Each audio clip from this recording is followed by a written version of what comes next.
Welcome to the Human Capital Innovations Podcast, your go-to source for personal, professional, and organizational growth and development. We hope you tune in often for all things people management, organizational development and change, organizational leadership, and social impact related. Maximize your personal and organizational potential with Human Capital Innovations Podcast.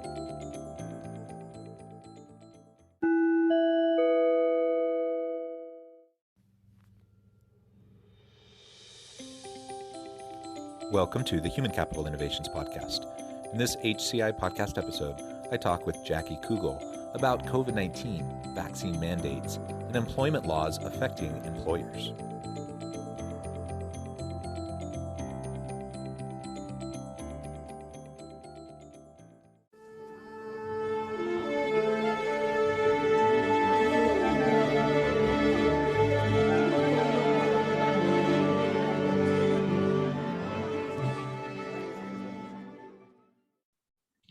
Kugell, welcome to the Human Capital Innovations Podcast. Thank you. Thank you for having me.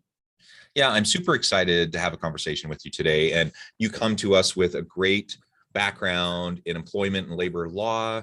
And today we're going to be focusing on a variety of issues surrounding the pandemic and the new normal of COVID vaccines and reopening businesses, honing in and focusing in on a bit looking at FMLA and other leave laws affecting employers during this pandemic period. As we get started, I wanted to share Jackie's bio with everybody. Jaclyn Kugell is an established employment lawyer at Morgan, Brown & Joy who counsels business owners and management through virtually every scenario surrounding the employer-employee relationship. As chair of Morgan, Brown & Joy's management committee, she brings strong leadership skills to clients, helping them to make important business decisions and manage their operations efficiently while minimizing risks. Her practice encompasses daily employment counseling, training, employment litigation, collective bargaining, and labor arbitration. Kugell proactively works with clients to avoid allegations of wrongdoing, carefully advising on ways to run operations that meet business objectives and achieve compliance. Thank you so much again for joining me. It's a pleasure. Anything else you would like to share with listeners by way of your background or personal context before we dive on in? No, I will simply say that as an employment lawyer, I've been practicing, Jonathan, for almost 30 years. I have never seen anything like what we've experienced in the last year and a half to 2 years now. And well, I shouldn't reflect on 2 years, but I feel like it will be going on for 2 years soon enough. It's been a really dynamic and fascinating time to be guiding and assisting employers with respect to labor and employment law. Yeah, well, thank you. And it really is unprecedented times. And I know people are probably tired of hearing that, and they're probably tired of hearing about the new normal and all these kind of cliches. But you know, it's reality that like things have changed, and employers have been having to wrestle with all of this shakeup and how to you know, not only meet the needs, the emotional, the psychological, the creative and innovative needs of their people, but also you still have to stay compliant, and we want to keep our people safe physically as well as mentally. And there's just a lot of issues surrounding that. So as we dive on in, let's start by setting the stage a little bit.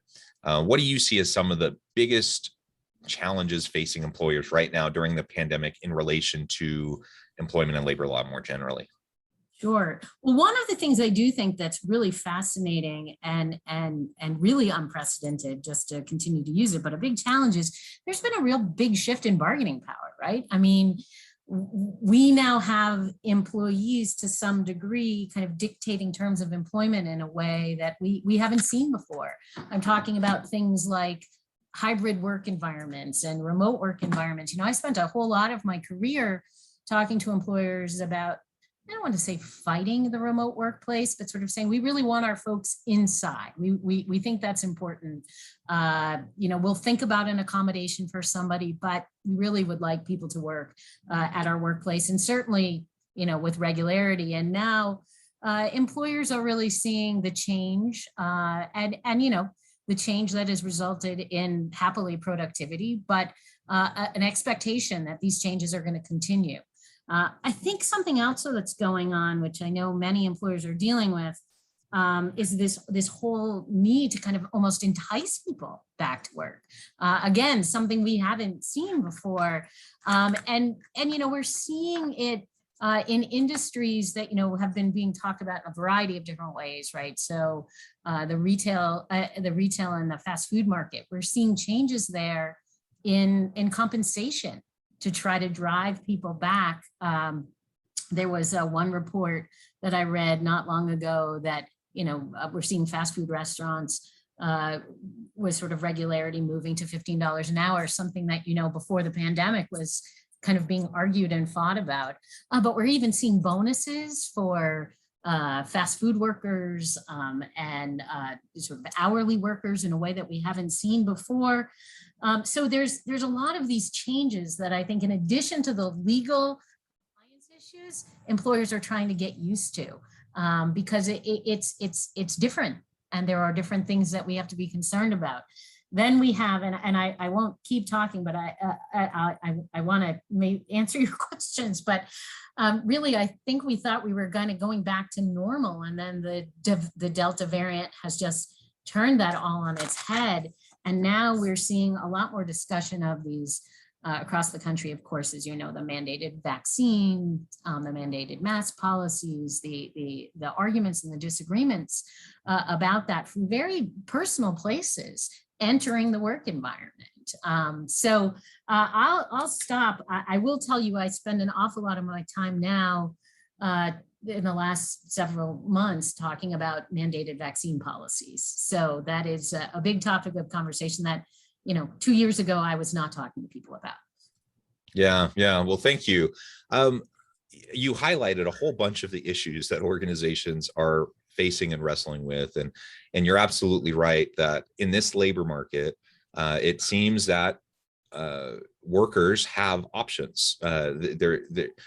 Companies are having a hard time finding people. And so, of course, that's driving up wages, that's driving up perks and benefits, things like continuing to work remotely. And just so many people are just saying, no, I'm not doing that crappy job and doing it on site when I can, for low pay. And then when I can actually just do something more flexible with better pay and keep myself physically safe. And so these are the types of arguments coming from the employee side, the worker side, of course. And so there's a bit of a tension there, and it'll be interesting to see how it plays out.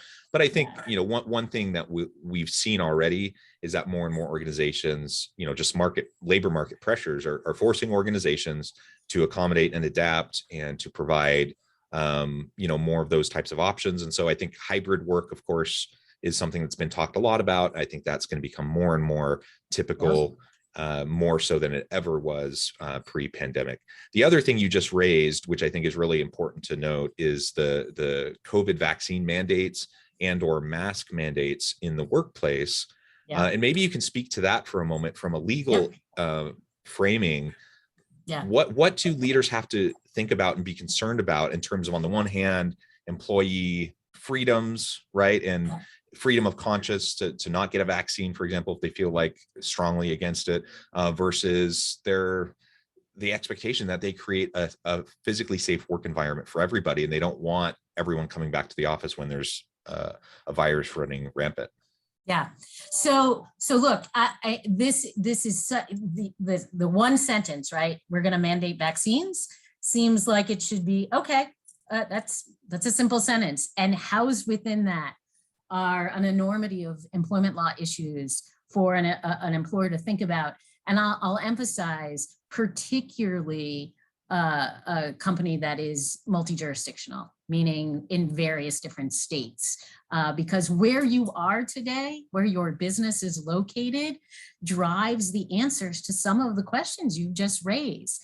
But to set the stage, simply and easily, something we feel more comfortable with, and I'm going to lay it out that way. If you would ask me this question, I'll back up a little bit.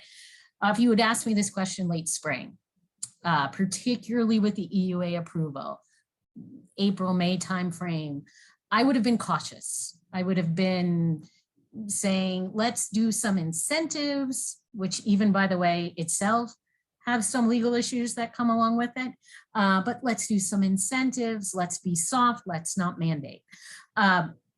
I will say a few months later, and I am 180 degrees away, again, with caution as to where you're located. But let me start with where I'm located. I'm in New England. And so vaccine mandates here are common. What we are, and we have, of course, we have a lot of healthcare in New England. We have a lot of colleges and universities in New England. Exactly the industry we're seeing a lot of the vaccine mandates come from. And so first and foremost, we're saying no, that it implicates a vaccine mandate. While something an employer can require, you need to be vaccinated to come to our workplace. Let me step back one step. You need to tell me that you're vaccinated. So even before we get to mandate, can you require that somebody show you that they're vaccinated by way of a vaccine card? Again, cautious about where you're located, but certainly generally the EEOC has said, yes, you can ask that question. So the Equal Employment Opportunity Commission is on board. And we know as employers that we are then asking for information that once we see it, that's medical information that we need to maintain confidentially. If we then move to the vaccine mandate, we also, and even with just even the showing and what is the result of that, we need to know that we're implicating issues of potential religious and disability accommodation, and potentially even pregnancy-related accommodations. So these are issues where we just need to know and have processes as employers to handle appropriately.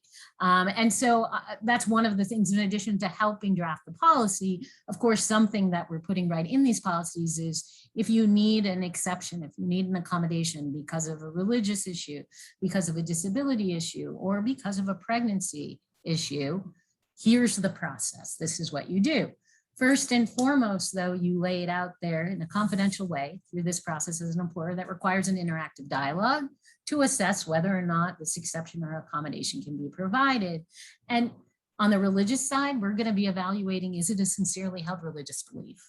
And, you know, one of the things that I've already seen is, I would say, assistance from religions that people are clearly getting from the internet. And I'm not suggesting that there aren't legitimate religious requests out there at all. Of course there are. But you can also see that there is some useful information that people have gravitated to providing that may or may not be questionable sincerity. Employers want to set up processes to have some confidential discussions with someone in HR to evaluate that. And then the big question is, can we say no?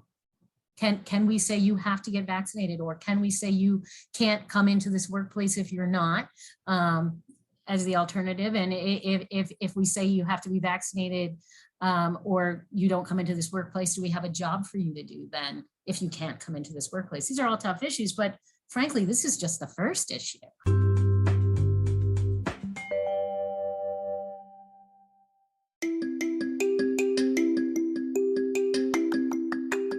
I'm excited to announce the publication of my new book from HCI Press, Bluer Than Indigo Leadership: The Journey of Becoming a Truly Remarkable Leader. Early in my adult life, I learned about an Asian proverb that translates as bluer than indigo. If you think about the color indigo, it is a brilliant, deep, and vibrant blue, what some would call the bluest of blues. To have something that is bluer than indigo is rare and truly remarkable. Contrary to popular myth, there is no one-size-fits-all or cookie-cutter approach to effective leadership. There's no silver bullet, no secret sauce, no go-to model that will solve all of our problems. The truth is, great leaders have all had their unique strengths and flaws, and have all had to discover and then pave their own distinctive path in their life's journey to fulfill their leadership potential. Bluer Than Indigo Leadership will help you discover your own path and explore those ordinary, everyday actions that will help you respond to an uncertain future and produce extraordinary results for individuals, teams, and organizations.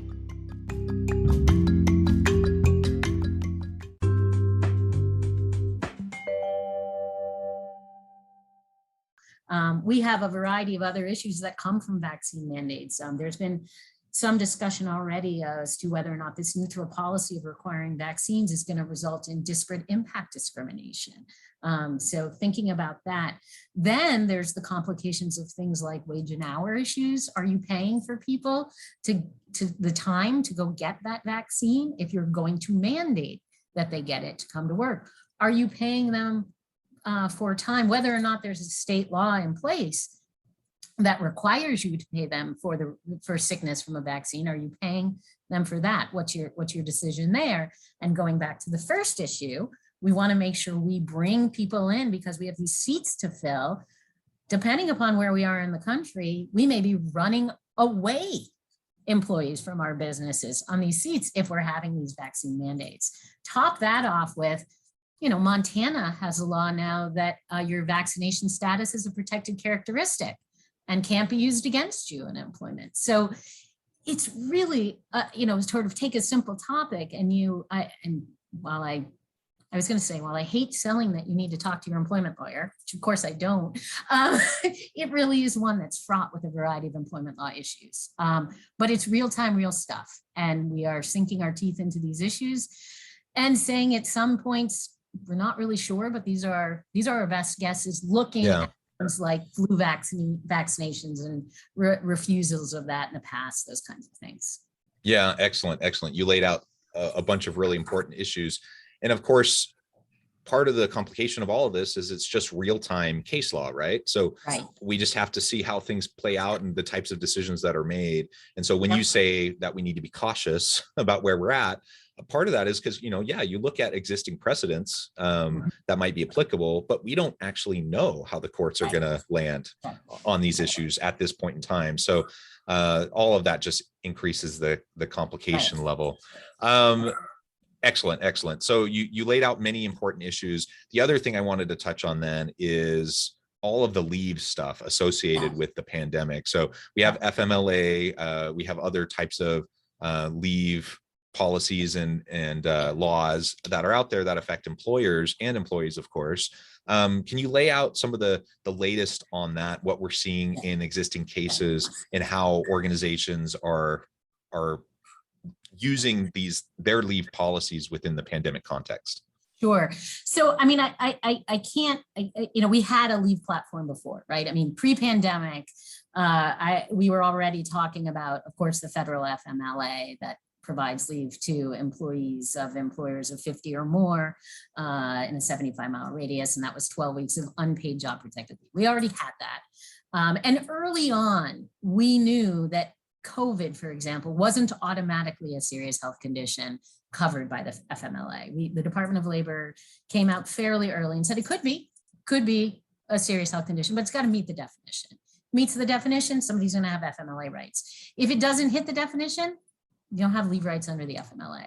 Then we, of course, also got the FFCRA, the Federal Family Coronavirus Response Act, which provided this sort of new set of paid leaves for a variety of reasons related to being sick from COVID, from being quarantining from COVID, from having to stay home with your children as a result of COVID. But the requirement that law be in place, or that leave be in place, and that was for employees of employers with less than 500, it expired at the end of December of 2020 with the option to carry it forward into 2021. And I will tell you that most of the employers that I work with who were having to work under that law did not necessarily extend it. Part of the reason at the time, earlier this year, there was some questions about, can we pick and choose kind of what we like from that law and what we couldn't? And given sort of uncertainties around that, a lot of businesses sort of just focused on providing their own set of leave, even though it might not have any tax credit or reimbursement entitlement, which the FFCRA, of course, had. But then, again, talk about the difficulties of being multi-jurisdictional. Cities came up with their own COVID leave. States came up with their own leaves. Massachusetts, to give you this example, in the spring of this year, passed an emergency paid COVID sick leave law, which honestly at the time, spring of 2021, when we are on the precipice of vaccines and everybody's feeling really confident that this thing is getting stamped out, going away, we were all kind of scratching our head like, geez, aren't you a little late to the game? Not at all. It's been a very useful tool for many that goes through the summer, which is truly a paid leave law that is provided to folks for a variety, again, of COVID-related issues, including time to get the vaccine, time to recover from illness for vaccine. So I would say from an employer's perspective, yet again, the difficulty has just been how dynamic the laws have been for compliance purposes, how this is so evolving at each moment. There's something more as an employer that I have to pay attention to on the employment law front, while at the same time, I'm trying to struggle to run my business. Let me layer on top of all of that. Before COVID, this proliferation of state paid family and medical leave laws were coming down the pike, and they're complicated, and they layer on top often of the Federal Family and Medical Leave Act. They apply to many more employers than the FMLA, and in some instances provide much more paid leave, much more protected leave with pay through a state program. And we're now at a place where we're facing if I start my count, frankly, with New York, back in 18 timeframe. If we go from New York forward, these very heavy laws, there's 7 of them. So 7 states, in addition to what already existed with New Jersey, Rhode Island, and California. But, you know, again, to give you you and your listeners a sense, Massachusetts now provides 26 weeks of job protected paid leave for all of the FMLA reasons and then some. The family members that are protected for which you can provide care include siblings and grandchildren and grandparents. And it is a law that applies to employers as little as, you know, a few employees, by the way, you don't have to work there for 12 months to get the benefits either. So that's been, I think, a real struggle in many instances, that we were already challenged with this before we had to deal with all of the moving pieces of COVID. Yeah, thank you for all of that. My goodness. So the layers of complexity here are intense. And of course, as you mentioned, employers have had to wrestle with all of these sorts of issues pre-pandemic, and it was getting more and more complex anyways. And HR, employment law compliance, takes up a lot of energy, a lot of time, in a lot of organizations. So we've just added to that level of complexity. Now, with all of this in mind, so we have all of, you know, this COVID context, we have vaccine mandates, we have leave laws. Ultimately, it comes down to how are organizations going to choose to deal with the most pressing issues facing employees today, largely, and that is physical and mental health related to work, and whether that means virtual, in the office, hybrid, or whatever. As we close out our conversation today, what are any of the other major workplace issues that you see employers facing as they're trying to manage their employees within this context, this compliance context, this health and safety context, and just, you know, trying to do right by employees, but also keep the doors open? Right. Well, look, I mean, I think compliance is absolutely the name of the game, right? I mean, I don't represent an employer who doesn't want to make sure that they're affording the employees their legal rights and entitlements. So staying on top of that from an employer's perspective is important. But I would also say, if I really need to bring this down to kind of what do we need our employers to pay attention to, it's not different than before. Primary for me, as I'm talking to employers, is talking to our employees about how they're doing, both how they feeling about their job and, you know, how is everything going, and communicating, but performance management.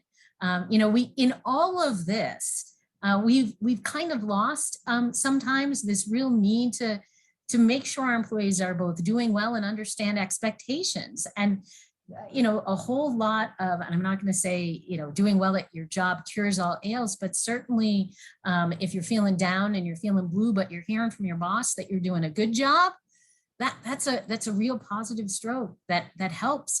And also, if you're hearing from your boss, look, you're doing well on some things, let me help you on some other things.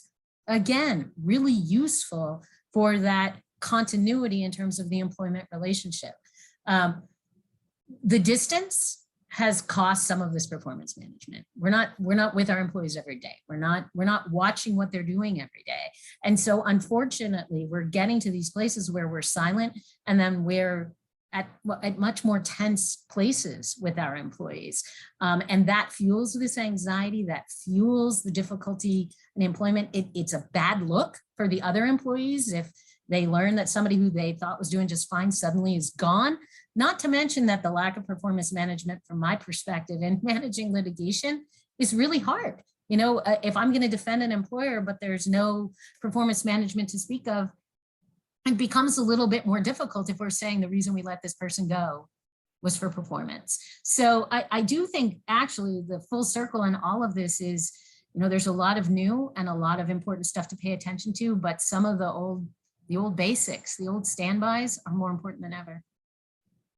Yeah, I completely agree. We can never look past the foundational elements of good people management and good organizational leadership.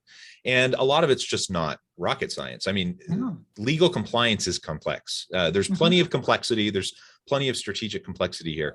But when we're just talking about just the basics of having employment and performance discussions with your people on a regular basis, providing coaching and feedback, and just all of those basic fundamentals, doing them consistently, doing them well consistently will make all the difference in the world and will save you a world of heartache for the employees and for the employer, as you try to navigate all of these complex times that we're in. Well, Jackie, it has been a real pleasure talking with you today.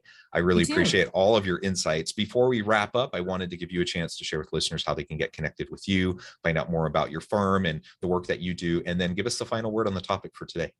Great. Well, thank you. So anybody wants to talk about any more of this exciting information, or we can be of any assistance, I'm at Morgan, Brown & Joy in Boston, Massachusetts, www.morganbrown.com. And I'm Kugell at morganbrown.com. But look, the word of the day, I do think, is really being mindful that our employees and our human capital are really, really important. And a piece of that is compliance. A piece of that is being human. And a piece of that is knowing that our business is really important to our employees as well as ourselves. And that is, for me, the word of the day. But if I can assist anybody in any of these various employment laws, Morgan, Brown & Joy does do work outside of New England and Massachusetts as well. Wonderful. Thank you, Jackie. It's been a pleasure. I encourage listeners to reach out, get connected, find out more about what Jackie and her team can do for you.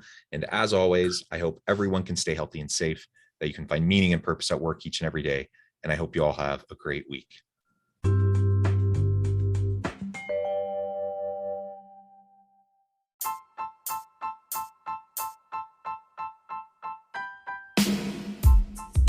The alchemy of truly remarkable leadership. Ordinary, everyday actions that produce extraordinary results.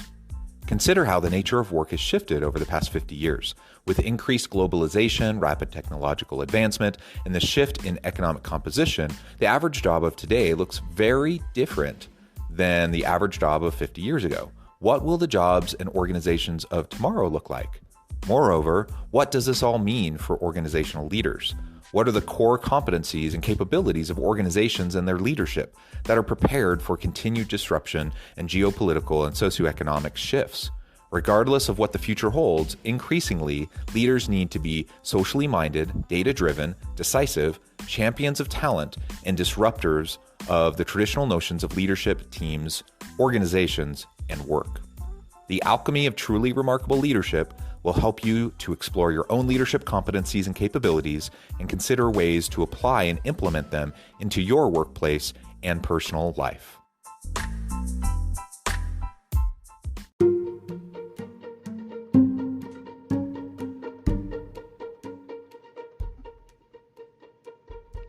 Check out Human Capital Innovations magazine, Human Capital Leadership. Human Capital Leadership is a free, interactive e-magazine with the mission to help individuals, leaders, and organizations find innovative approaches to maximize their human capital potential. We publish issues quarterly in August, November, February, and May. Take a look at the latest issue and let us know what you think.